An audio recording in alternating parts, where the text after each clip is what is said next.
אפשר להתחיל. כן. היום שני, 17 בינואר 2022, אנחנו נפגשים במסגרת מפעל דוב סדן, בפגישה מספר 143 של Learn Yiddish and Yiddish Literature Online בזום. זוהי הפגישה 123 שלנו. 143. סליחה, פגישה 143 שלנו, וכמו שהבטחתי, כמעט כמו שהבטחתי, עוד מעט אנחנו ניגש להמשך העדות של חיים גראדה על סופרי יידיש בברית המועצות. אבל לפני זה, אבל בקשר עם גראדה, אני רוצה רק להתוות בקצרה מה מצפה לנו בשבועות הבאים, גם הודות למה שבלה צילמה והעבירה אליכם. יש לנו אם כן המשך העדות של גראדה. בלה העבירה אליכם, ואני חושב שכולכם קיבלתם, שני דברים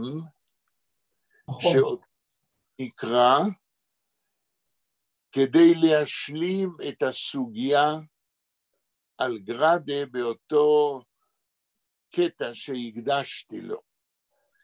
דבר ראשון שהעבירה אליכם זה היה הסיפור זיידס ואיניקלח של גראדה, כדי שנקבל מושג על הסגנון הספרותי של גראדה בפרוזה.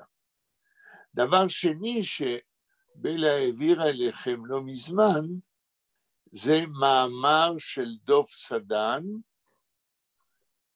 לזכר חיים גראדה, אחרי שהוא נפטר בקיץ 1982, וזה מאמר שפורסם מטעם דוב סדן בדי גולדן קייט על יצירתו ומעמדו של חיים גראדה כסופר יידיש, כן, לאחר מותו. סדן מסכם כאן, הסיכום הטוב ביותר שאני מכיר, יחסית בקצרה, על חשיבותו של חיים גראדה כסופר יידיש במאה ה-20. אני קצת מתלבט מה נקרא קודם, אחרי שנגמור עם עדות על סופר יידיש. האם נקרא את המאמר של סדן, שמסכם את גראדה כסופר יידיש, או שנקרא קודם את הסיפור זיידס ואיניקלח, כן, כדוגמה של הפרוזה של גראדה. מה דעתכם? אני תמיד מתחיל עם יאיר, אם הוא נמצא. כן, בוודאי, אני כל הזמן. כן. מה אתה היית מעדיף, יאיר? זה לא... יכול להיות שקודם את הזיידה ואיניקלח, כי זה עוד חלק מגראדה, ובסוף הסיכום כאילו, לסיום. אוקיי.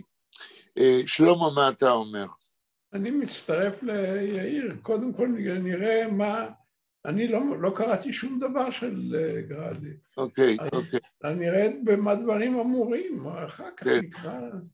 כן, בלה, אני יודע שאת לא תוכלי להיות, אבל תיאורטית מה היית מעדיפה? אני דעתי כדעת המלומדים, אני חושבת שזה באמת טוב להכיר אותו כסופר. יפה. כל מה שקראנו עליו עד עכשיו זה עליו כסופר, אבל לא קראנו משלו כסופר. יפה. ויהיה הרבה יותר משמעותי. מצוין. כן. ואחרון חביב, כמו שאומר הנוסח, מה אתה אומר, נתנאל? כן, מאוד מעניין אותי לקרוא קצת את גראדה עצמו. שזה תמיד טוב. אוקיי. עוד מישהו יצטרף, או זה כל מי שיש עכשיו? זה מי שיש כרגע. מה עם דניאל? נתנאל, אתה יודע משהו עליו? עדיין לא.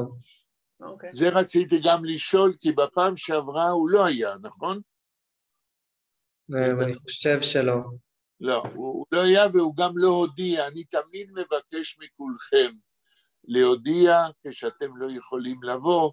זה עוזר לי לתכנן מה שאנחנו עושים, כי אני מנסה לחשוב על כל אחד מכם ומה הוא יכול להרוויח או ללמוד מהפגישות האלה. אנה ודאי תצטרף עוד מעט. אז אנחנו... כן, וכשאנה תבוא, אז אני גם רוצה להגיד למה אני לא אהיה בשבועות הקרובים, אז אני אחכה כשאנה תבוא, כן. בדיוק. וכשאת תגידי את זה וכולם יבינו, אז לאור מה שתגידי, כי אני יודע מה שתגידי, אנחנו ניתן לך, אם את מסכימה, היום להוביל, קודם כל מכיוון שהקריאה שלך מקדמת אותנו, ואנחנו רוצים, נשאר לנו הרבה, אבל רוצים לגמור את זה כדי לעבור לקטע בפרוזה. מי זוכר איפה הפסקנו? עמוד בפסקה. בעמוד 29 היינו. פסקה? פסקה, צריך להתחיל את hat Bergson geschrieben, Afiese wegen Prinz Reuveni. אוקיי. בלה, את רואה את זה בעמוד 29?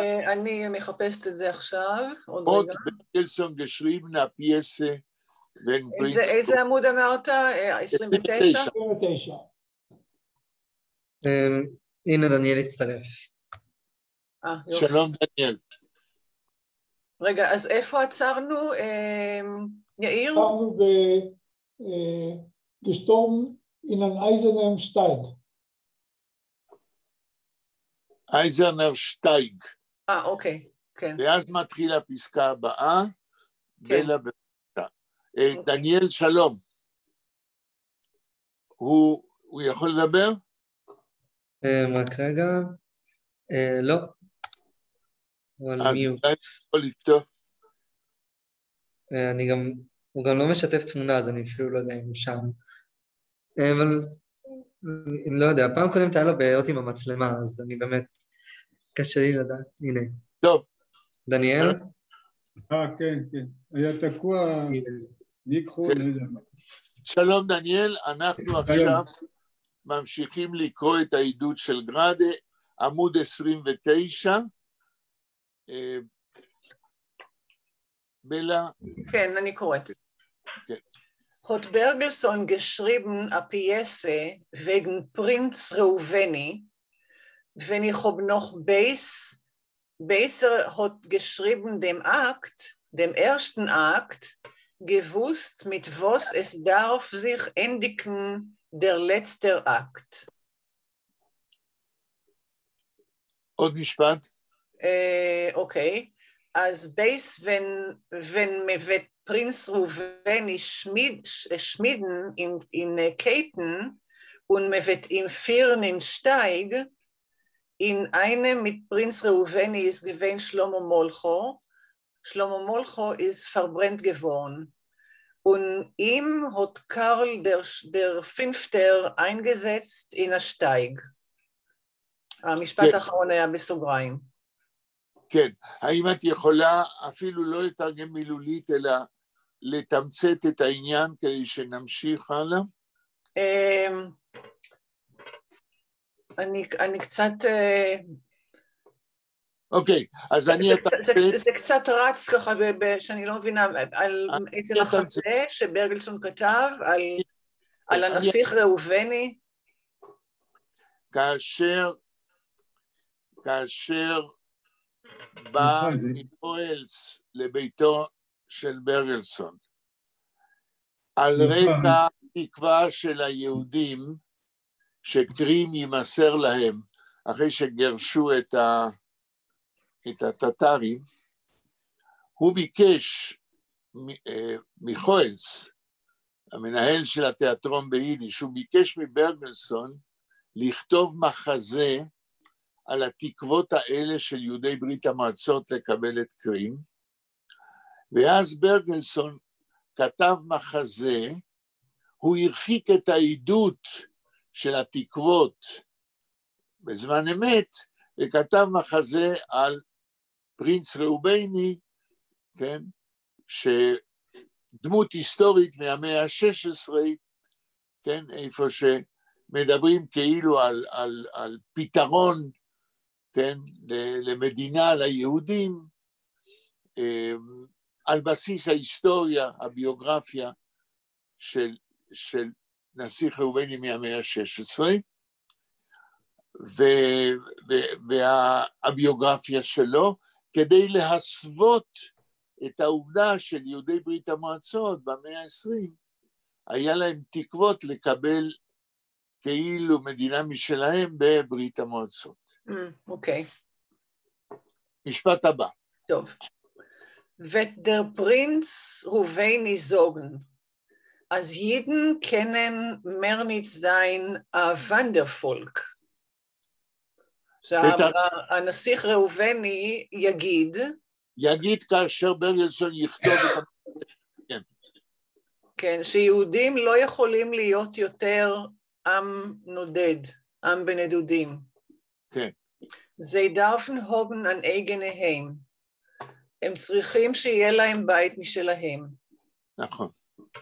Und wenn wird es Aroppreden von Michaels Theater, von der Bühne, wird doch bekommen dem Applaus von größten Eulen, was ist doch gekommen in jüdischen Theater, a größer Eulen Tage... רגע, עד פה, in jüdischen Theater, תרגום. Okay. Sie dürfen haben, okay, und wenn wird es Aroppreden von מיכאלס תיאטר, וכשהוא יגיד את הדברים האלה בתיאטרון של מיכאלס, זאת אומרת, הדמות של פרינס ראובני על הבמה, כן, על הבמה, פונדרבינה, שיהודים צריכים להפסיק לנדוד, כן? wird doch bekommen dem Applaus von größten Eulen, הוא יקבל תשואות מהקהל הגדול. המילה דוח, הרי כשהקהל ישמע את זה, ותרדוך, הרי הקהל ימחה כפיים. כי הקהל רוצה גם כן משהו קבוע לעם היהודי בברית המועצות, ולהפסיק לנדוד. כן. Was ist doch gekommen in jüdischen Theater, a größer Eulen Tage von jüdischen Menschen, was haben sich geschlagen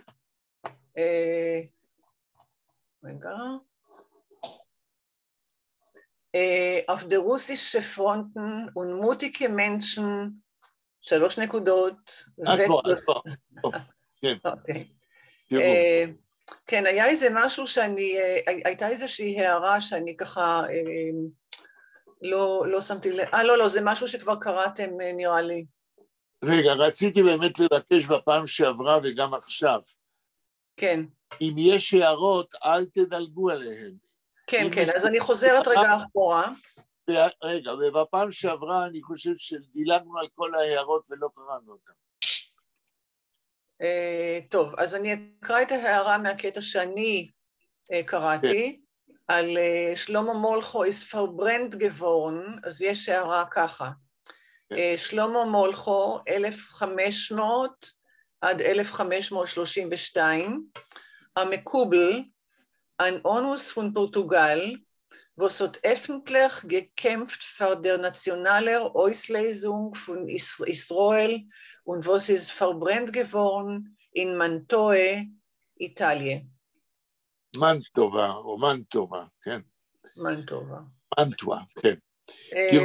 שלמה מולכו היה מקובל, אנוס מפורטוגל, אשר נלחם באופן פתוח לפתרון לאומי... זה באופן פומבי. באופן פומבי, כן. כן. פרדר נציונלר אויסט לייזונג, בשביל פתרון לאומי לישראל, והוא נשרף במנטובה, איטליה. כן. זאת אומרת, לא מנטובה, אלא מנטובה. מנטובה, כן. אתה בטוח יודע, יאיר, כי למדת באיטליה. בהחלט. והייתי במנטובה.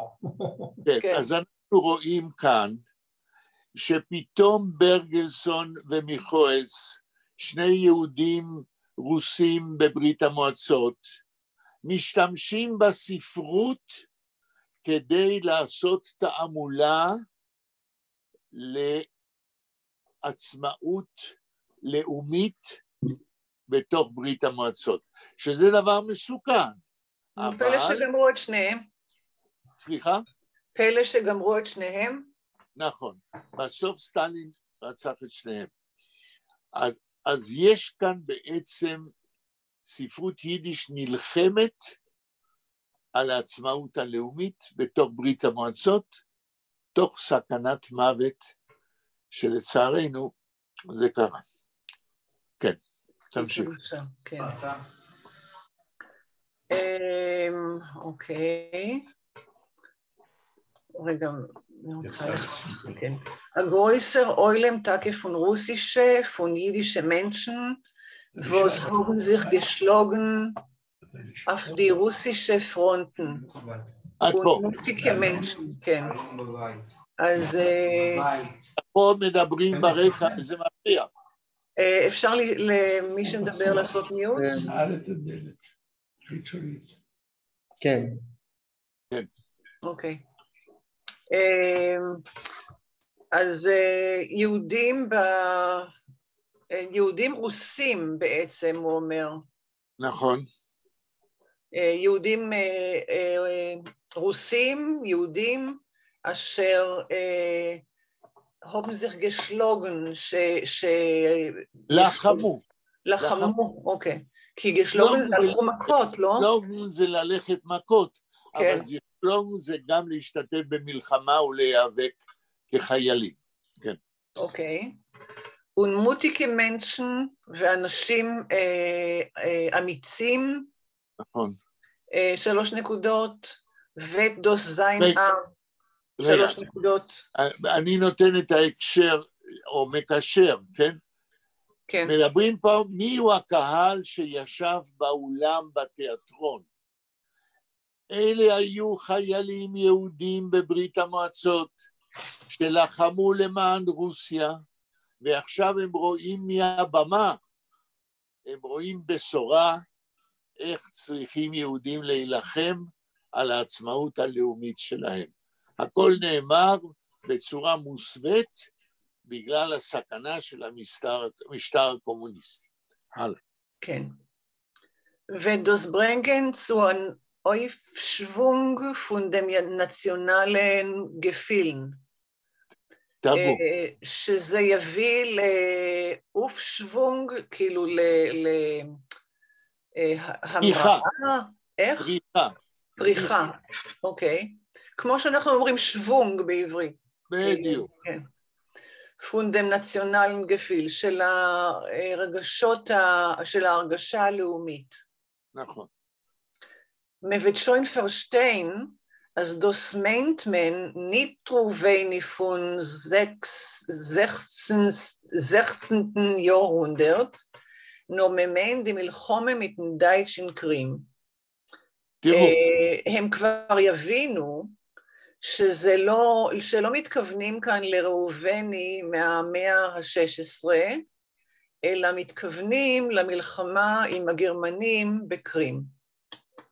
אתם שמים לב, גראדה פה מתאר לנו מזימה, באותיות שחורות, מזימה של שני יהודים, אחד מנהל תיאטרון, מפורסם ומוכר על ידי השלטונות ברוסיה, תיאטרון ביידיש, והשני, אחד הסופרים הבולטים בברית המועצות, המזימה שלהם זה איך במשטר הקומוניסטי להעביר מסרים בלתי ישירים על הרצון לעצמאות לאומית של היהודים בברית המועצות.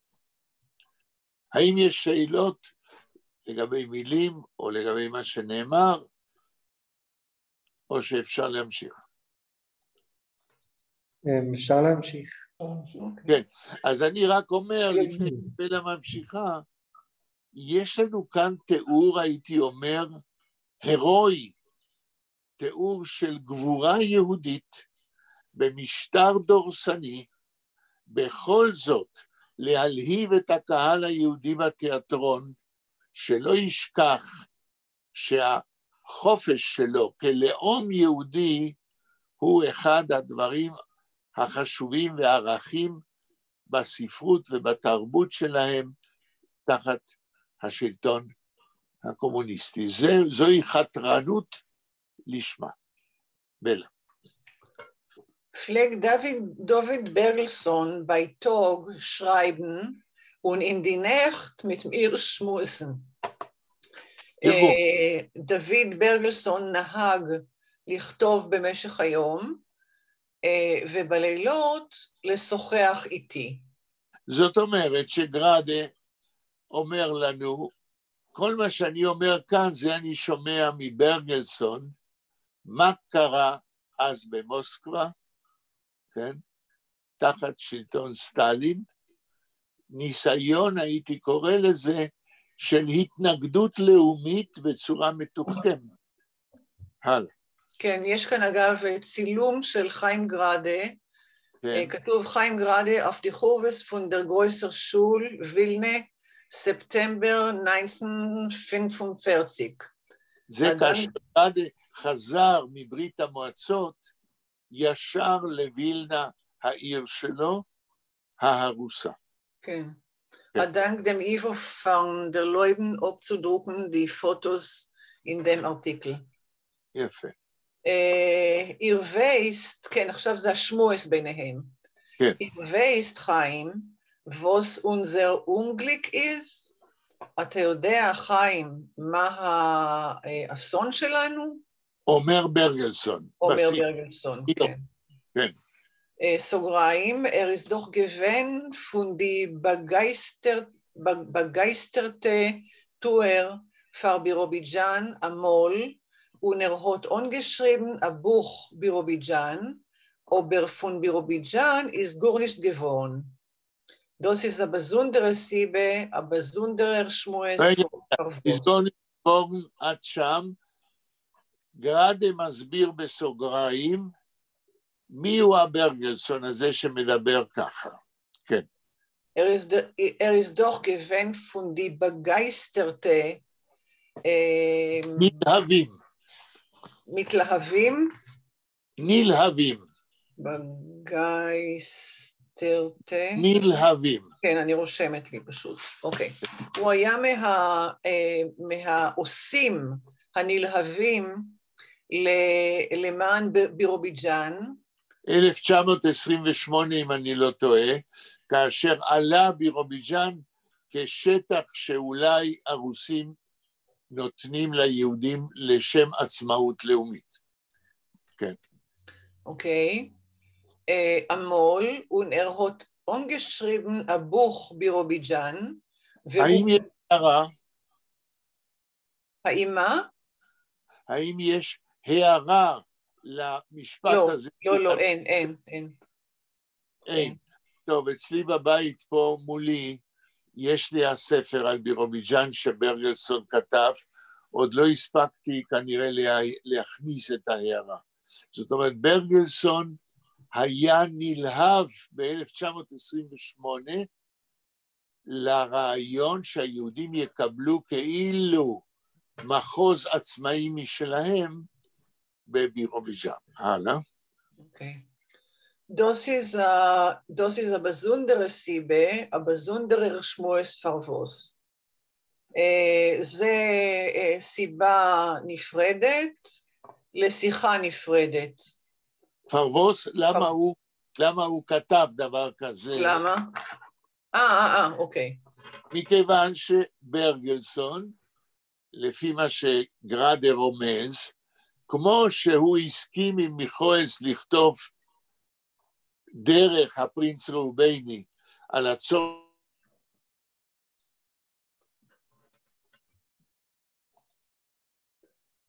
יחיאל, נעלמת לנו. לפחות לי. גם לי.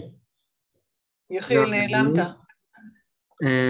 אני לא נעלמתי. זהו, עכשיו שומעים, כן. אוקיי, אז כמו, טוב, זה מפריע כל הדברים האלה, נדמה לי שזה היה אצלי. טוב, לא חשוב.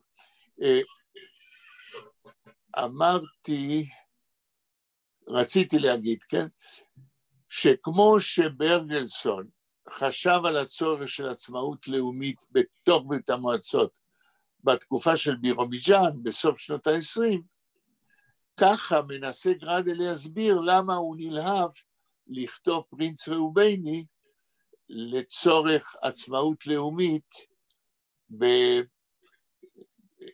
בכמה 10 או קצת יותר שנים מאוחר יותר. למה ברגלסון שיתף פעולה עם מיכואלס? כן. Itzter ist gewesen a Cholem-Krim und hat geschrieben dem Prinz Ruveni, was hat gedarf sein an Analogie auf Krim. תרגום. עכשיו היה חלום על קרים. המילה עכשיו מתכוונים, כן, כאשר גראדה היה אצל ברגלסון בבית וגר שם, זאת אומרת 1943, 4, כן? זה האיצטר, כן? במחצית הראשונה של שנות ה-40, כאשר ברגלסון מספר את זה לגראדה, כן. רגע, בוורשה? מה ורשה? לא, במוסקבה, כן? אוקיי. אני אמרתי ורשה, לא, מוסקבה. כן, כן. Und hat geschrieben dem Prinz Ruveni, was hat gedacht sein an Analogie auf Krim. והוא כתב את המחזה הנסיך ראובני, אשר היה צריך להיות אנלוגיה לקרים. לרמוז לעניין של קרים ליהודים לפי חלומות היהודים. הלאה. Pflegt mit mir reden in die Nacht, 3 נקודות. תרגום. הוא נהג לדבר איתי בלילות. כן. mit Reute ungezundene Augen, עם עיניים אדומות מודלקות, mit עזה שוורר, הרוב גהנגנר גומבה, עם כזה סנטר כבד תלוי כלפי מטה. נכון. Ihr wisst, Chaim, was ist unser Unglück? אתה יודע, חיים, מה האסון שלנו? In Russland, ברוסיה. Unser Unglück ist, was mir geben nicht der russische Meluche kein Katten, kein Banvol, Chlopok. Wer weiß, was ist das? Unser Unglück, האסון שלנו, ist, was mir geben nicht der russische Meluche, האסון שלנו הוא שאנחנו לא נותנים למדינה הרוסית כן קטן. קטן זו מילה אנגלית. זה כותנה, בנבול זה כותנה, כן. אנחנו לא נותנים להם כותנה. כן. חלופוק. מה זה חלופוק? הייס דוסף רוסיש. נכון. אז חלופוק זה כנראה כותנה ברוסית. מה פירוש שאנחנו לא נותנים להם?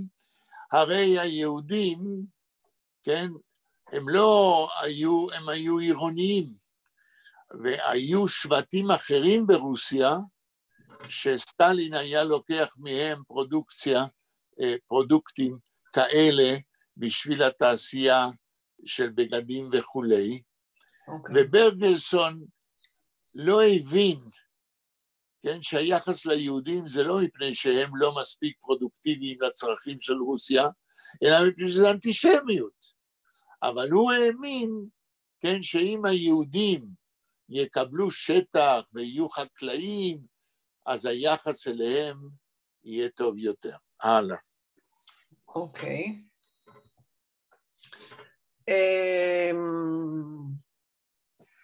דריבר. כן, דריבר חיים, seien die Tadschiken ungesehener für uns. עד פה. דריבר,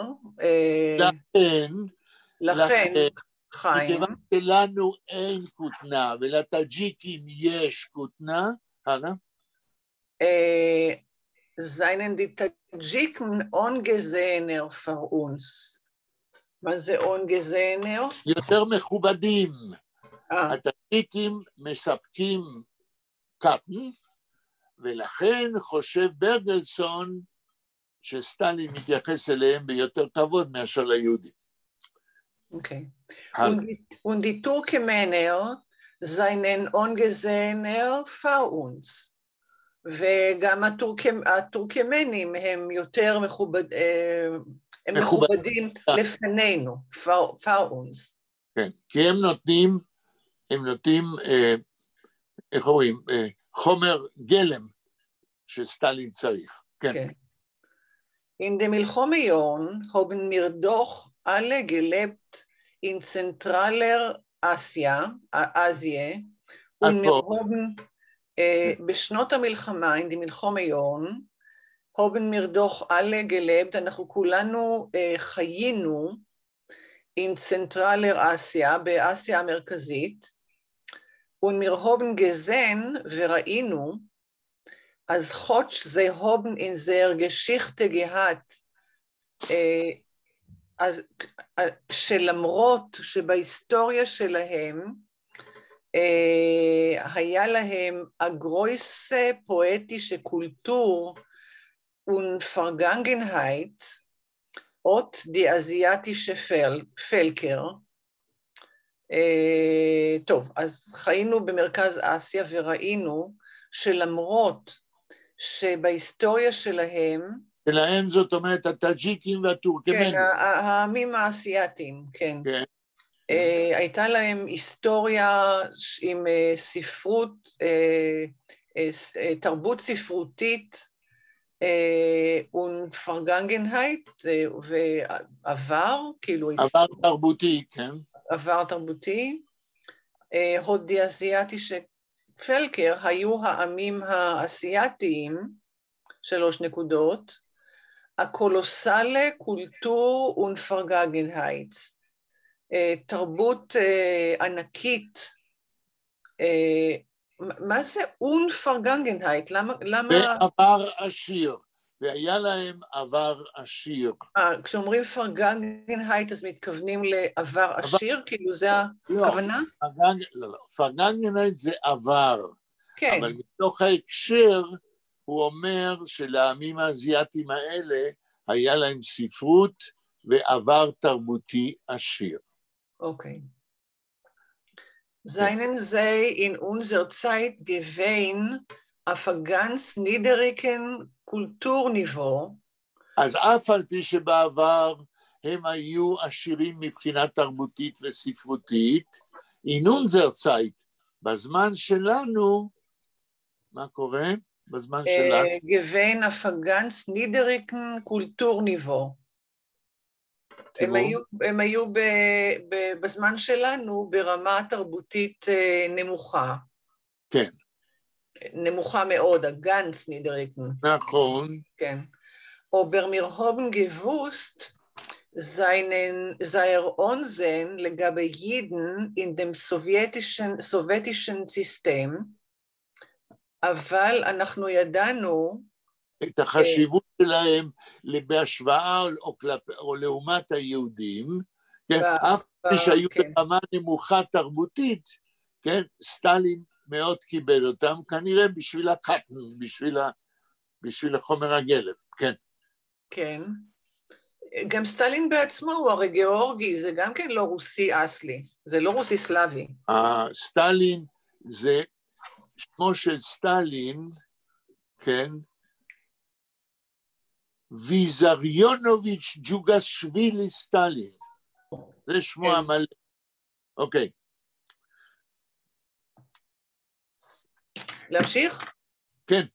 אוקיי.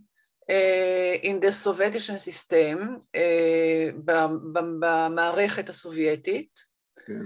und wir haben gewusst, wegen zentrangike sowjetische Schreiber, ואנחנו ידענו על סופרים סובייטים מרכזיים, צנטרנגיקה? כן. אוקיי. wo seinen gekommen von Turkmen, von Tadschikistan, Tolshunzade und Aminzade und Rachminzade. זה הפרמות של הסופרים, כן? כן. החשובים. גרדה יודע מה הוא מדבר, זה מדהים. הוא מכיר אותם. נדמה לי שבאיזשהו שלב הוא אפילו תרגם אחדים מהם ליידיש, כן. אוקיי.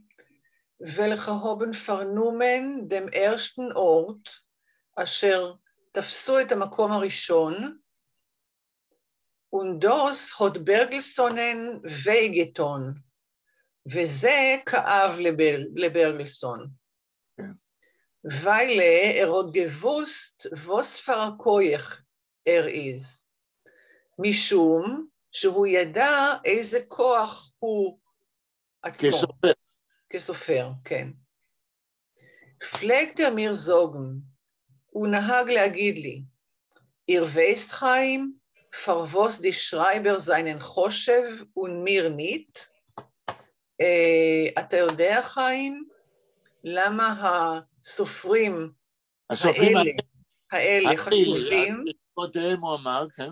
למה הם חשובים ומיר ניט ואנחנו לא?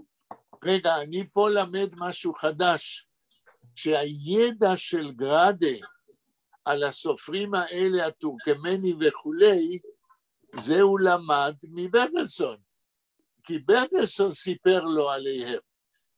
הלאה. כן. Und verwas die Tadschiken, die Turkmener in die hohe Tolpex, in die hohe Hit-Seire, in die Akassen, Seire lange Chalaten, ungestoppt von 3 נקודות. רגע, אז נראה. Und verwas die Tadschiken, die Turkmener, ולמה הטאג'יקים והטורקמנים in die hohe Tolpex, was ist Tolpex? זה כובעים גבוהים, היה להם מודה מיוחדת, כן. רגע, אני רושמת. כן. in die hohe Hitze, נכון, זה מסביר. in die Akassen, מה זה Akassen?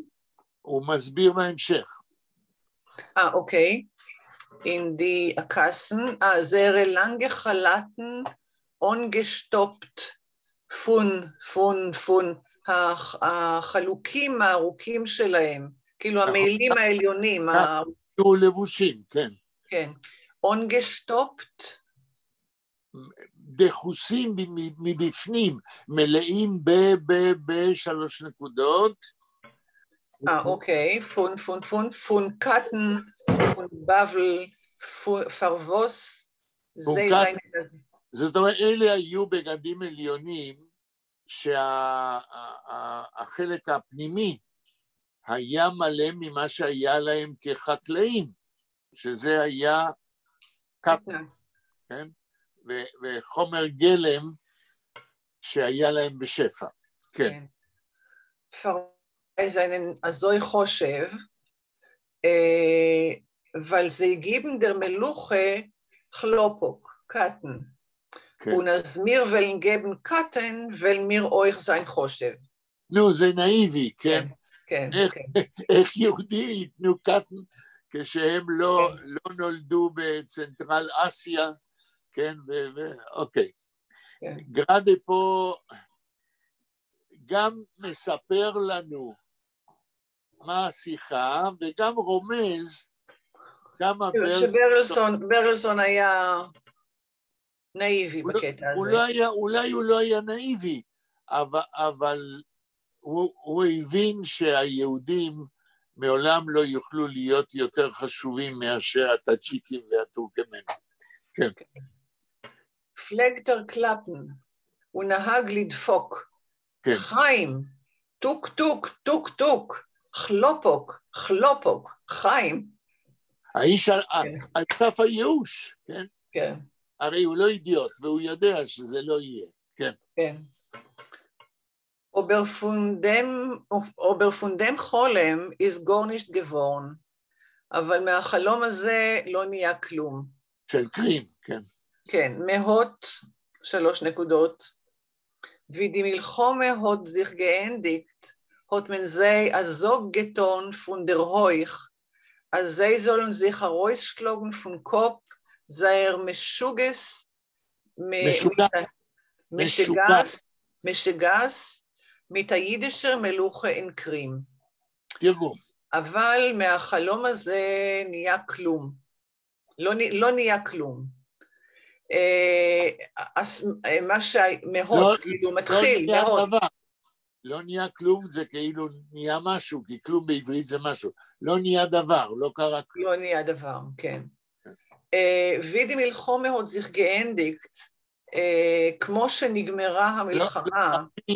אבי כאן זה ברגע שהמלחמה נגמרה. אוקיי. ברגע שהמלחמה נגמרה, hat man sie azog geton von der Heuch, אמרו להם מלמעלה. ליהודים מלמעלה, זאת אומרת מהקרמלין, כן. כן, von der Heuch, מגבוה, כן. אז sie sollen sich herausschlagen von Kopf, שהם יוציאו להם מהראש, זהר משגס, שיוציאו להם את השיגעון,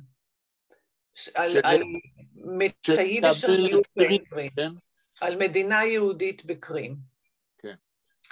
Und das hat sich gleich ausgewirkt von der Politik in der Literatur. וזה ישר השפיע מהפוליטיקה, שנייה,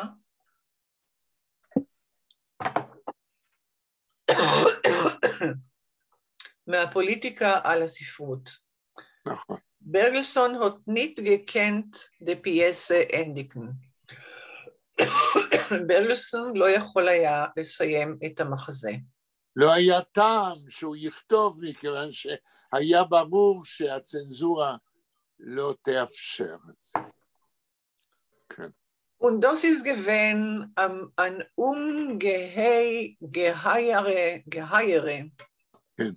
Überlebung, wo sich Hob beigewesen, wie Zoe Bergelsson hat gesucht, ein anderes Stoff für der schon 2 Drittel ungeschriebener Pièce.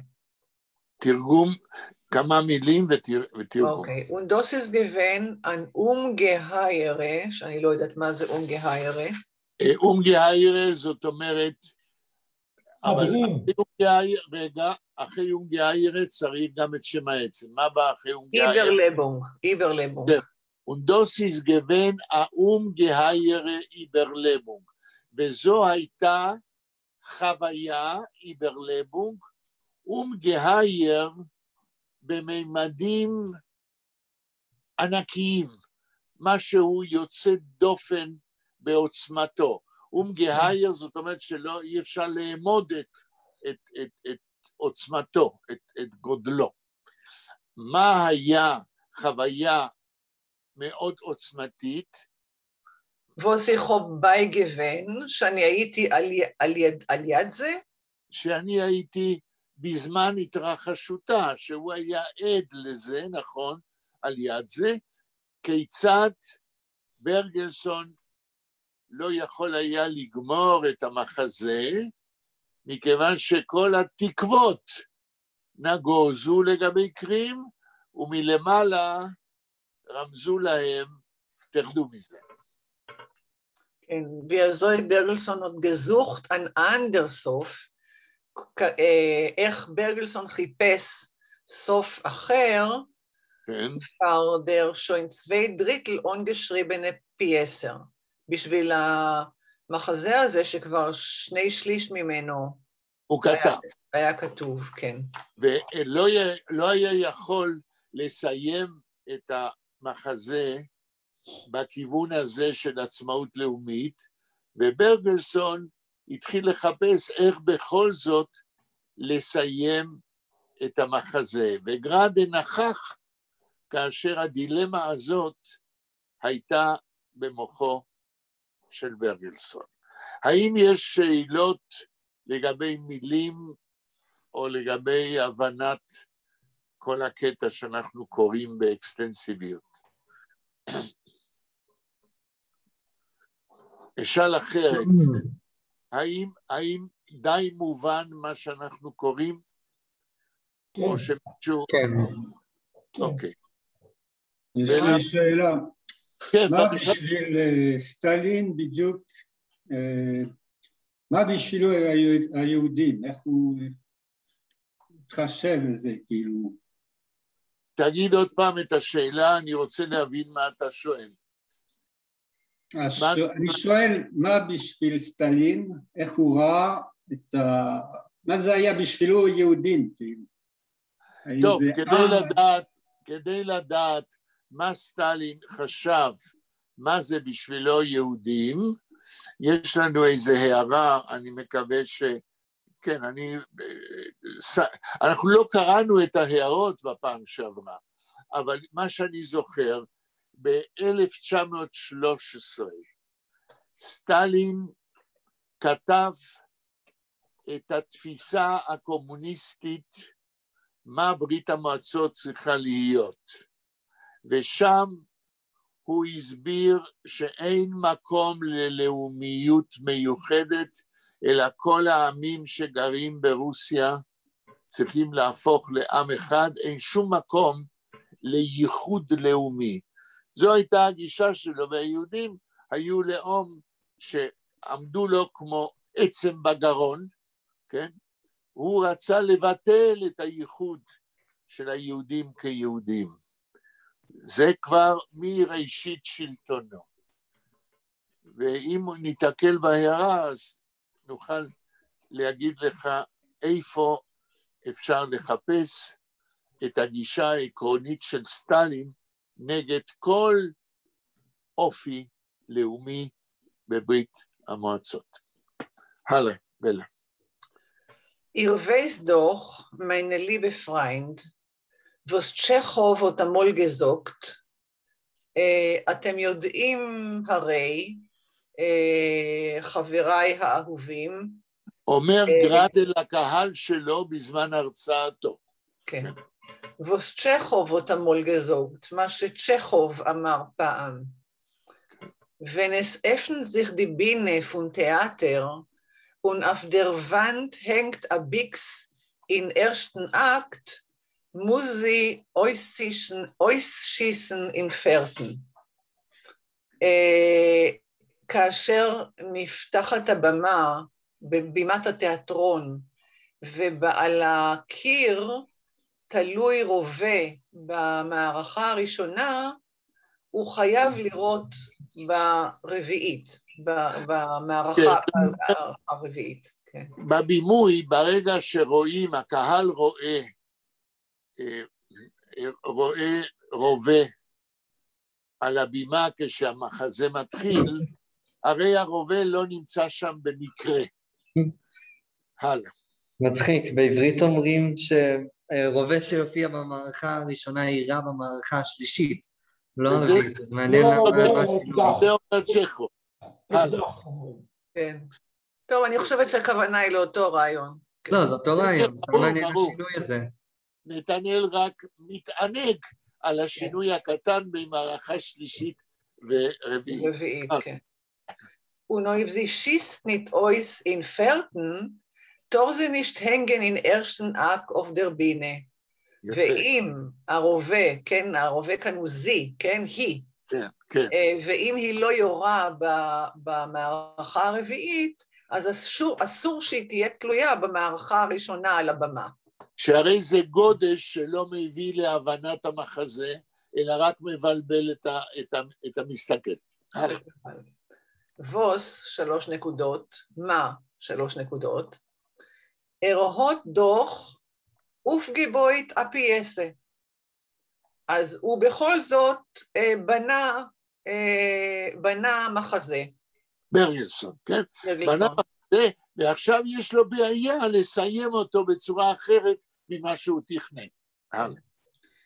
Ist sie schon gewesen 2 Drittel ungeschrieben? הרי כבר היא הייתה, המחזה כבר היה כתוב, 2/3 ממנו כבר היה כתוב.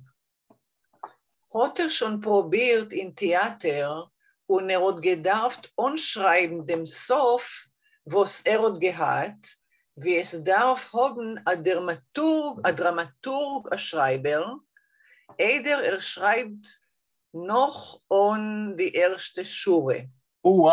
פה יש תורה שלמה איך כותבים מחזות. 2-3 מילים ביידיש ותרגום, ואז ננסה להבין. אוקיי. הוטר schon probiert in Theater, הוא כבר ניסה בתיאטרון. כן, כשהוא אומר פרובירט, לא ברור לי האם הוא כבר ניסה לעשות חזרות על 2/3 לפני שהוא גמר, או לא. הלאה. אז הוא כבר ניסה בתיאטרון, הוא gedarft unschreiben dem Sof, והוא היה צריך unschreiben, הכוונה לכתוב מחדש? לא, הפרפיקס on ביידיש זה לעשות גודש. unschreiben זאת אומרת לכתוב עד גמירה של המחזה, כן? לסיים לכתוב. כן.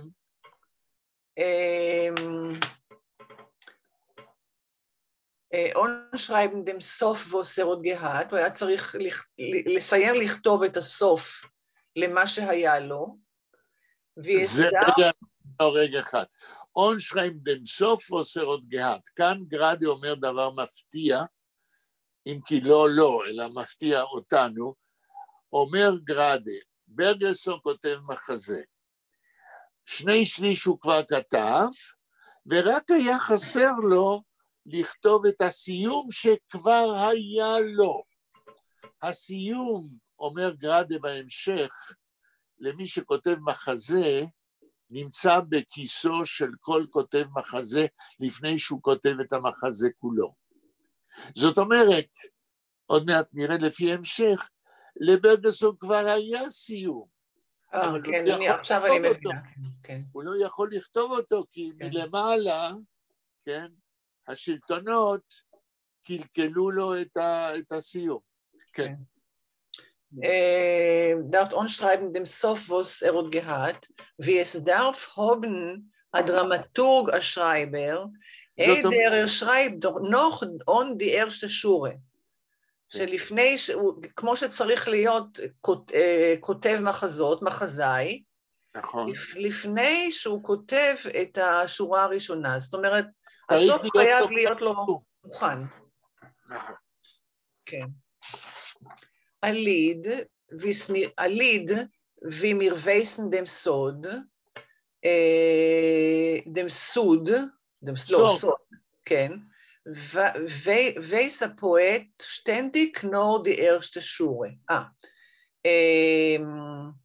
שיר, כמו שאנחנו יודעים את הסוד, המשורר יודע רק את השורה הראשונה, כן? כאילו להבדיל ממחזאי.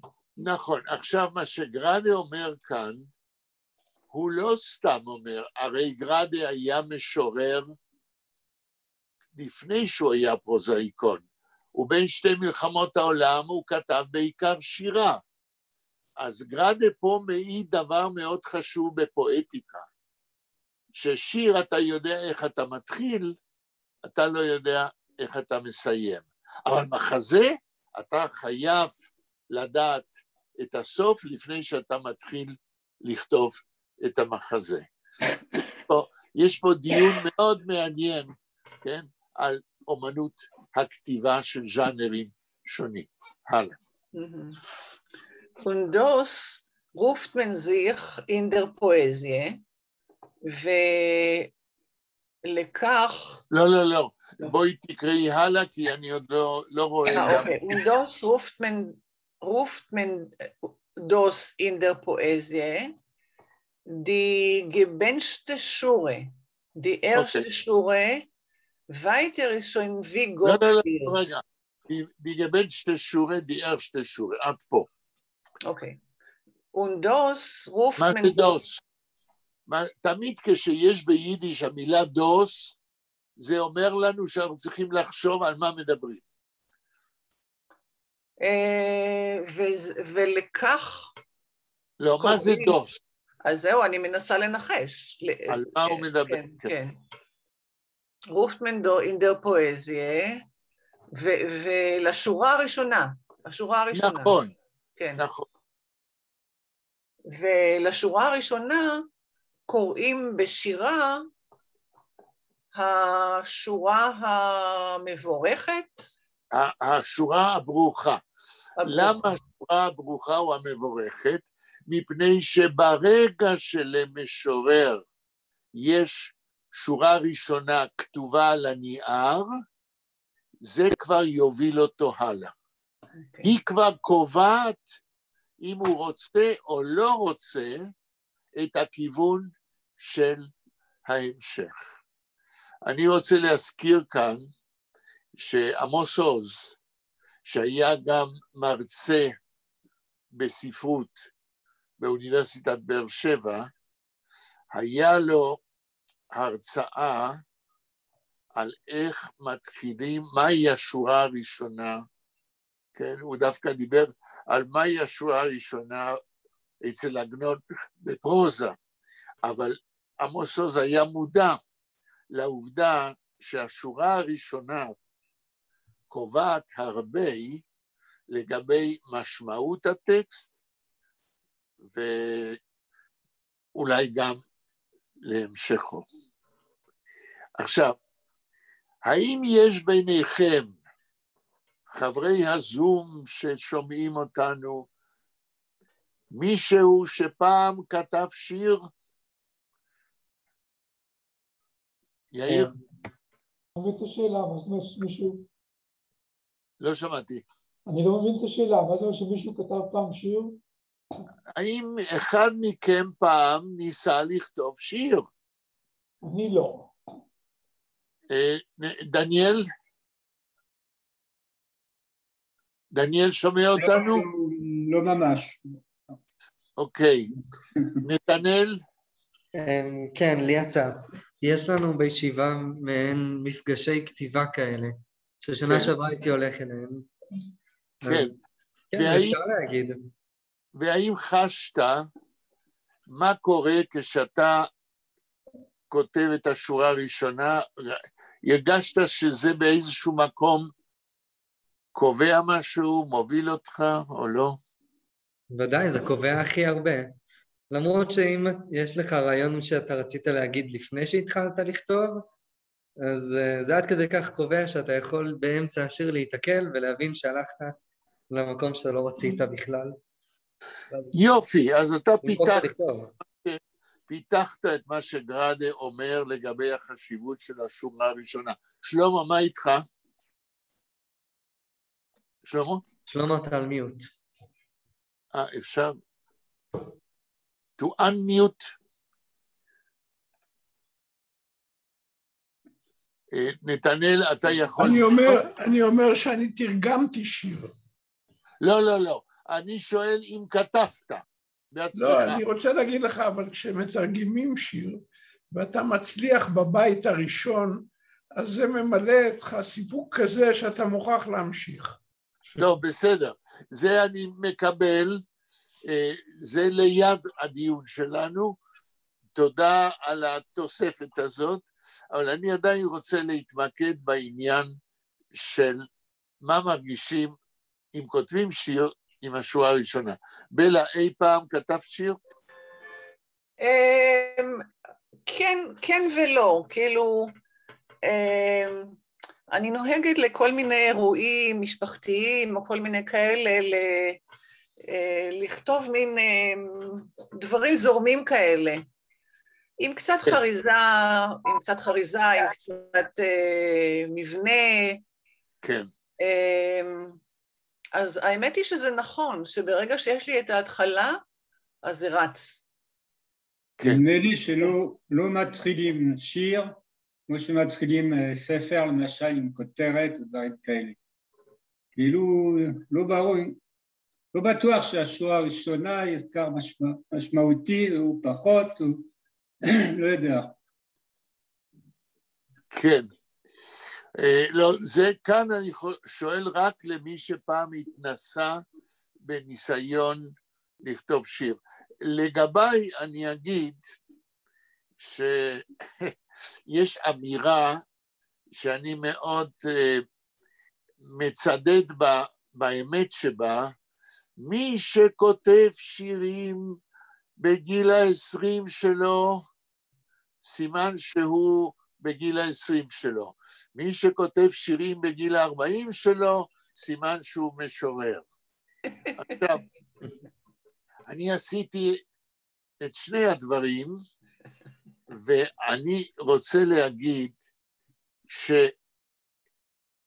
שכמה שניות לפני שאני כותב, או כתבתי, אני היום כבר לא כותב שירים, המציאות יותר מדי קשה בשביל זה, אבל דקה או שנייה לפני שאז ניסיתי לכתוב שורה ראשונה של שיר, הרגשתי בתוכי לא טרגדיה, אבל מאבק וחוסר ביטחון ובלבול, כי המוח לא יודע לאיזה כיוון ללכת קודם. זאת אומרת, אני למד מזה שבאופן בלתי מודע, אני הרגשתי שהשורה הראשונה שאכתוב, היא תקבע את ההמשך. ואם אני אכתוב שורה ראשונה לא באופן לא נכון לגבי ניסיון להתבטא, אז אני לא אכתוב שיר טוב. זהו, אז כולנו פחות או יותר סיכמנו שגראדה צודק, מה עוד שהוא באמת משורר עד יומו האחרון. כי גם כשהוא התחיל לכתוב פרוזה אחרי מלחמת העולם השנייה, באותה כמות הוא המשיך לכתוב שירה. גראדה הוא אחד הסופרי יידיש המעטים, שאני יכול להצביע על זה ששירתו והפרוזה שלו חשובים באותה המידה, ובכלל קיימים אצלו כיוצר במקביל. אין הרבה סופרים כאלה.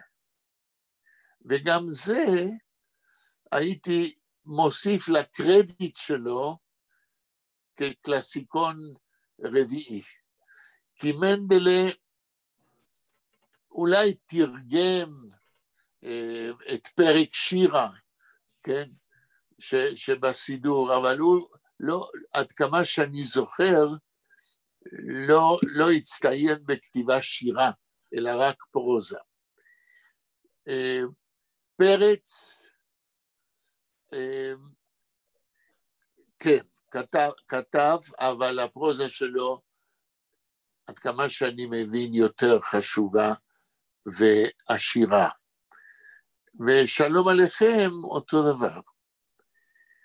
ככה שבין כל הסופרים במאה ה-20, גראדה מצטיין בזה שהוא רקד על שתי החתונות של שירה ופרוזה. מכיוון שאנחנו לא עושים קורס על גראדה, אז אני לא אוסיף עוד טקסטים שלו, מספיק יש לנו, כן? כדי להיכנס לשנה ה-40 אחר מותו. הרי גראדה נפטר ב-1982, 2022 תהיה השנה ה-40 למותו, ועל ידי מה שאנחנו קוראים, גם בהמשך, אנחנו נציין את העובדה הזאת, ונגיד, אחר כך נפתח את זה, לא היום, שאותם 40 שנה שעברו מאז פטירתו, לדעתי רק חיזקו את חשיבותו, ולדעתי יחזקו עוד יותר בשנים הבאות את המשמעות של חשיבות גראדה כסופר בספרות יידיש. בלה, ממשיכים. כן, אני רוצה עוד לחזור על השורה האחרונה שקראתי. בבקשה. אז כותב על הגבנשטה שורה, die erste שורה, weiter ist schon wie Gott führt. אבל עכשיו הוא אומר משהו יפה. Die erste ist euch von Gott. שהשורה הראשונה היא גם מאלוהים. תראו, פה גראדה מתגלה גם כנואם וגם כהוגה מצוין, כן? כי הוא אומר ככה, שורה ראשונה מברכת וכל ההמשך זה איך שאלוהים מוביל. אז קודם כל הוא פה טוען טענה בלתי ישירה אבל חשובה ביותר, שלמעשה מי שכותב שירה כותב לא כל כך, תשימו לב, לא כל כך בגלל אישיותו שלו, אלא מתוך השראה אלוהית. גראדה לא אומר את זה כיהודי מאמין שהצעיר על 13 העיקרים של הרמב"ם. הוא אומר זה דרך אגב. אבל הדרך אגב הזה, יש בתוכו עומק, אולי כן נעמוד על זה עכשיו. כי מה שגראדה אומר, שמשורר בשורה השנייה ובהמשך, כותב מתוך השראה אלוהית. מה זה? איך שאני מבין את זה. שבן אדם שכותב שירה, מבטא הרבה יותר מאשר רגשות שלו עצמו, מאשר השקפה על החיים שלו עצמו, אלא הוא מתחבר באיזשהו מקום להשראה אלוהית. ואל יהיה הדבר הזה קל בעיניכם. למה לא יהיה דבר קל בעיניכם? מכיוון שגראדה, בלי להגיד את זה במפורש, לפי הבנתי, רומז אולי לספר שאני קורא עכשיו, 8 פרקים לרמב"ם. כן. מי אמר כן? מישהו אמר משהו? רציתי להגיד, המשוררים לא דתיים, היו להם מוזות. רגע, אם שני אנשים מדברים ביחד, אי אפשר להבין. תנו לדניאל להגיד מה שהוא אומר. מה אתה אומר, דניאל? הוא אומר שהמשוררים לא דתיים, כאילו כמו היוונים, היו להם מוזות, כאילו משהו שבא מלמעלה בפיוטים שלהם ודברים כאלה. כן, ומה זה אומר לגבי הפואטיקה של גראדה כמשורר יהודי? אני לא יודע, אבל אני... לא, האם זה קשור לאלוקות או משהו, אבל אפשר לראות את זה בצורה אחרת. אפילו אם אתה לא מאמין, יש משהו שבא מלמעלה, משהו כזה, אני לא יודע. לא, אל תגיד לא יודע. אמרת דבר חשוב, ואני אפרש אותך עכשיו. בעזרת יחיאל פיינר, שאותו אנחנו קראנו את המבוא שלו לספר השירים שלו צבי ונצוונציק. אם אתם זוכרים, יחיאל פיינר מכניס את השירה שלו כמשורר ביידיש על הפרנסוס. הוא מכניס את השירה שלו ביידיש ביחד, כמו שדניאל אומר, עם המוזות על הפרנסוס. גם יחיאל פיינר טוען שהמשורר למעשה היהודי מצטרף, כן, לאותה השראה אלוהית שקיימת בשירת העולם בכלל. אז מה שדניאל פה מחזק את מה שגראדה רומז כאילו דרך אגב, אבל גראדה כמו גראדה אומר השורה הראשונה שורה ברוכה, ההמשך בא מאלוהים, ואז הוא אומר, אבל גם השורה הראשונה. זאת אומרת, כאן הוא כאילו אומר, רבותיי, הכל בא מאלוהים. או בניסוח אחר, ההשראה לכתוב שירה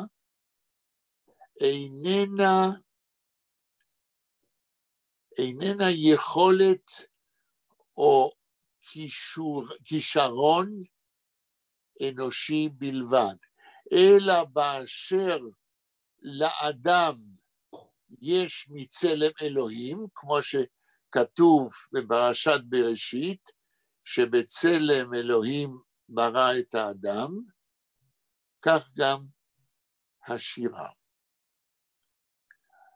עכשיו, הרעיון הזה אולי לא קל לעיכול, כן?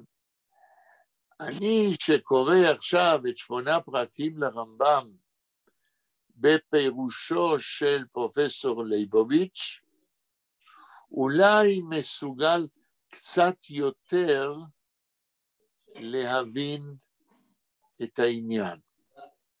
אבל לא נוכל כרגע להיכנס לדיון יותר מקושר ל8 פרקים לרמב"ם, ולכל הבעיה של הזיקה בין האדם היהודי למה שהיהדות מכנה אלוהים.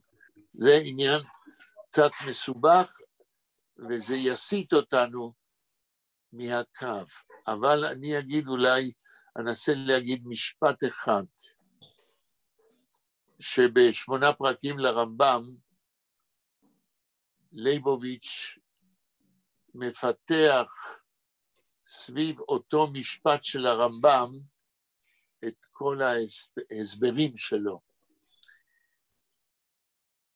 הרמב"ם ב8 פרקים, שזה סך הכל אחד הספרים הראשונים שכתב בצעירותו, כמבוא לפרקי אבות. הרמב"ם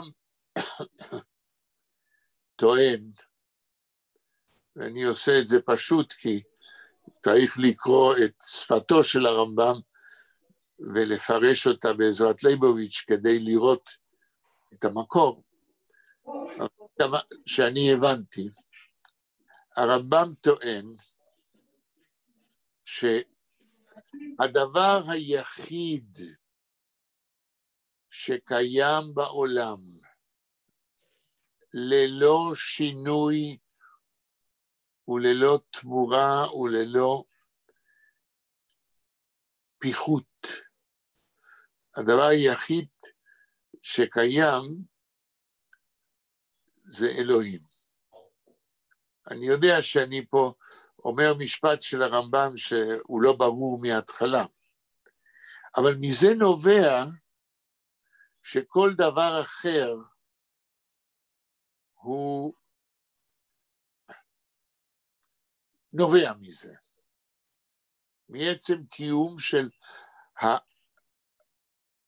הישות היחידה שקיימת ללא שינוי.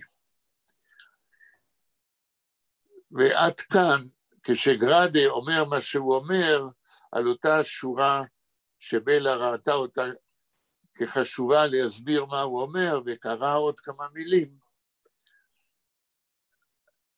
בלי להגיד את זה, וגראדה הכיר את הרמב"ם, גראדה פה לא נכנס לתיאולוגיה, אבל באיזשהו מקום, המסורת התרבותית שלו, כאדם שקרא את הרמב"ם, וכבחור ישיבה, מחלחלת בתוך הדברים שלו כאן. אני מתנצל מראש אם כל מה שאמרתי עכשיו לא ברור דיו, אבל אם יש מישהו שרוצה להגיד משהו על זה, תגידו ואז נמשיך. ואם לא, אז נמשיך. כן, אני רוצה להגיד משהו. כן. אני רוצה להגיד שמלאכת השירה, כמו מלאכות אומנות אחרות, כמו ציור או פיסול, הם גם כן, זאת אומרת, יש בהם כאלה שכשאתה מביט בהם או קורא בהם או מבין אותם, אתה מרגיש שמי שעשה אותם, או מי שייצר אותם או יצר אותם, נגעה בו יד האלוהים. אבל האחרים, אתה רואה עבודה פשוטה, והם קראו לעצמם משוררים או ציירים או פסלים או מה שלא יהיה. ולכן קשה מאוד להפריד בין אלה הטובים לבין אלה הרעים. ועוד אני רוצה להגיד בעניין הזה, שגם בשירה יש אופנות, וכשאנחנו קוראים שירים שנכתבו לפני 100 שנה או 150 שנה, הם לא מדברים אלינו כפי שהם דיברו אל בני דורם. זהו, זה מה שרציתי לומר. כן, בהחלט, מה שאתה אומר זה התחלה של דיון ארוך, נכון. אבל נסתפק בזה, אבל צריך היה להגיד מה שאני אמרתי, מה שאתה אמרת, מה שגראדה אמר, מפני שספרות, גם שירה, גם פרוזה, האפשרות שזה קיים בעולם, העובדה שספרות קיימת, זוהי חידה שכדאי לדוש בה ולדון בה, מפני שזה לא מובן מאליו, למשל, שבזמן השואה בגטאות ומחנות, במקום לחפש מה לאכול, אנשים מתיישבים וכותבים שירים ואפילו סיפורים ואפילו מחזות. צריך להיות איזה כוח שדוחף אדם במצב קיצוני, כמו בשואה, כדי שיקח עת ועיפרון ויתבטא כשמצוקתו הקיומית הפיזית בסכנה כל כך ממשית. בלה, נמשיך. אוקיי, יש לנו בערך עוד 10 דקות. אוקיי. כן. בלה, להסביר לגבייך. כן. אולי, טוב, אפשר לעשות את זה, לא חייבים לעשות את זה עם הקלטה. בסדר, אז אחרי ההקלטה, אל תעזבו, תיתנו לבלה להגיד משהו. אוקיי, נמשיך לקרוא. אובר, in der Erzählung, in der Drame, muss man wissen beim 3 נקודות, eider mehebt noch on dem Sof. אובר in der Erzählung, אבל בסיפור, in der Drame, בדרמה, זאת אומרת מחזה, muss man wissen beim, חייבים לדעת בה, לפני eider mehebt noch on, לפני שמתחילים דם סוף, את הסוף. וואלה. זאת אומרת, כן. מישהו רצה להגיד משהו? אני פשוט המשכתי לדבר. אבל לדבר, לא לקרוא, אז תגידי. פשוט כשכותבים סיפור או מחזה, לפני שמתחילים צריך לדעת מה הסוף. אז זוהי אמירה מאוד מעניינת, מאוד חשובה, שצריכה דיון ארוך, שלא נעשה אותו עכשיו, אבל אני כן אגיד, שבמכתבים של חיים גרדה, והוא כתב, אני אספתי בזמנו 700 מכתבים, שהוא כתב לאנשים שונים בדורו, במכתבים שלו, בהרצאות שלו הפומביות, אנחנו יכולים לדלות מהם טרקטט שלם על הפואטיקה של חיים גרדה. מה הוא מבין כספרות, מה הוא חושב על שירה, מה הוא חושב על פרוזה, ומה שבלה כרגע קראה, זה אחת האמירות העמוקות שדורשות דיון. הוא אומר לא יותר ולא פחות, בשירה אתה לא יודע מה הסוף, אבל בסיפור, במחזה, מוזמן, אתה חייב לדעת מה הסוף. אם זה נכון או לא נכון, לגבי הספרות שגרדה כתב, זהו דבר שצריך לדון בו, זוהי שאלה וקביעה מעניינת ביותר. וזה משליך על זיידס ונאיניקלך שאנחנו נקרא בשבועות הקרובים, מכיוון שהאמירה הזאת של גרדה היא נכונה לגבי זיידס ונאיניקלך. כאשר נקרא את הסיפור אנחנו נראה שהוא ידע את הסוף והוא שמר את הסיום ולא אמר אותו בהתחלה, אף על פי שהוא ידע מהו הסיום. כי הסיום מפתיע לעומת ההתחלה, וברור שהוא לא רצה לספר את זה בהתחלה, כדי ליצור שוק אצל הקורא, וברגע שאתה מסיים סיפור עם שוק, אתה בעצם, זה אני אומר, עוזר לאפקט ולזכור מה הסופר רצה להגיד. כן? כי גרדה גורם לטראומה, למי שגומר לקרוא זיידס ונאיניקלך. ומי שמקבל טראומה, יזכור הרבה יותר לזמן ארוך את מה שהוא רצה להגיד. כמה נשאר לנו? השעה 7:22. אוקיי. עוד משפט.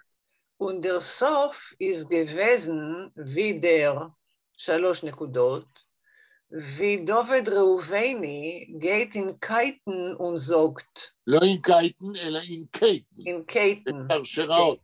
כן, כן. והסוף היה כמו... לא, וידר, והסוף היה שוב, 3 זה, אני לא יודעת, זה וידר. סליחה, את קראת את זה כמילה אחת. אוקיי. סוף ist gewesen, der Sof ist gewesen, כן. וידר, 3 נקודות. כן. ודוד ראובני גייטן קייטן ונזוגת, שהסוף היה כמו שדוד ראובני קושרים אותו בשרשראות, נכון? הוא הולך כבול בשרשראות, ונזוגת. רק רגע, גרדה פה כנראה הכיר איך ברגלסון סיים את המחזה, כן? זאת אומרת, גרדה מתייחס פה איך ברגלסון סיים את המחזה. בבקשה. Und sagt, jeden dürfen haben ein. To wie kann man das jetzt überdrehen? זה היה הסוף שברגלסון... המתוכנן. המתוכנן, כן. תראו. אז איך, טובי כן מנדוס איצטר איברדריין, אז איך אפשר עכשיו לא, רגע, לסובב? קודם. מה בסוף המתוכנן היה צריך ראובני להגיד? wie David Oven sagt, jeden dürfen haben ein. יהודים חייבים שיהיה להם בית. נכון. זאת אומרת בעצם מדינה, או חבל ארץ שבהם הם עצמאיים. כן. כן. אז איך אפשר את זה עכשיו, איברדריין, לסובב את זה, לשנות את זה? להפוך את זה, טופסי-טורבי, כמו שאומרים באנגלית, להפוך את זה מלמעלה למטה, ממטה למטה. הלאה. Gedenk ich in die Nacht, wo zerfleckt Mattern sich, und ich gedenk die unheure Konzeptie, was hat aufgestellt. עד פה. Gedenk ich in die Nacht, wo zerfleckt Mattern sich. סליחה רגע. אני זוכר את הלילות שהוא היה מתענה. כן. הוא נחגדק, קצת יבש לי בגרון, רגע. כן.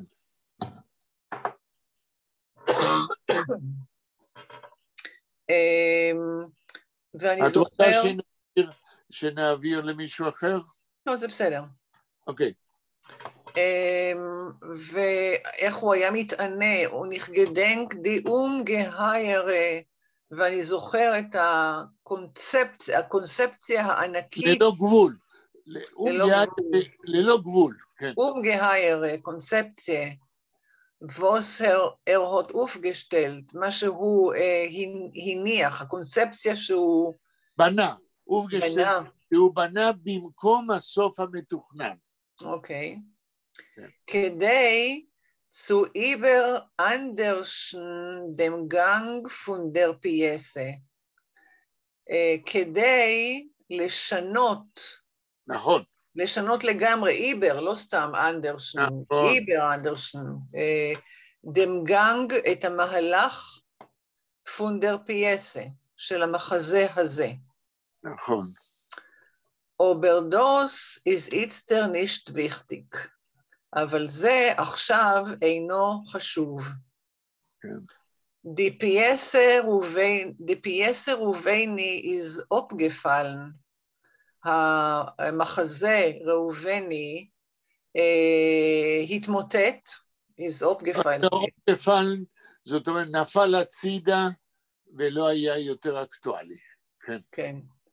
Der Cholem von Krim ist aufgefallen, ראובני. החלום על קרים נפל. לא היה אקטואלי. כן, ראובני, 3 נקודות. דמלט hat schon Bergelsson nicht ausgehalten. אז ברגלסון כבר לא יכול היה... להתאפק כנראה. ausgehalten, להתאפק. לפי המשך נראה אם זה נכון. Ich gedenk, ich bin einmal gewesen auf ein Abend. אני זוכר שפעם אחת הייתי בערב. ערב תרבותי. אירוע, כן. כן. In der Vorstellung von Schreiberverband in Moskwe. הצגה. בהצגה של איגוד הסופרים במוסקבה. כן. Und es ist gewesen ein größer Gedichtenisch. תרגום. וזה היה, לא יודעת מה זה גדיכטניש. גדיכט זה משהו, טוב, הייתה צפיפות גדולה. גדיכטניש צפיפות? כן, כאן, אבל תראי, גדיכט, אם יש מרק שיש בו רק נוזלים, אז זה לא גדיכט, אבל אם יש תפוחי אדמה וירקות, הוא מאוד, איך אומרים בעברית? זה לא רק... סמיך. סמיך. זהו, היה נורא סמיך, הכוונה היא, היה צפוף באותו אולם. כן. מאוד sich nicht gehabt, wo zu setzen. לא היה איפה לשבת. נכון. ניט wo zu stehen, לא היה איפה לעמוד. היה צפוף. כן, היה צפוף. אנחנו אגב ב7:30, מה אתם אומרים? טוב, השעון הוא העריץ הקובע, אין לנו אפשרות להילחם נגדו, אנחנו מסיימים באמצע רגע מותח, ופה אני חושב שאנחנו צריכים לסיים. רק בלה, כמה חסר לסיום כל העניין? בפעם שעברה היו חסרים 9 עמודים, כמה צמצמנו? כמה עמודים יש? יש 13. עכשיו אנחנו בעמוד 5, אז נשאר לנו 8. אני לצערי, לא לצערי, אלא לשמחתי, אני עומד על זה שכן נגמור, לא עכשיו, כן, את הטקסט, כי הוא מאוד חשוב. עכשיו, בלה, אנחנו כאן נסיים. כן, אז אולי, נתנאל, אולי תפסיק את ההקלטה. בדיוק. אז קודם כל, תודה רבה לכם.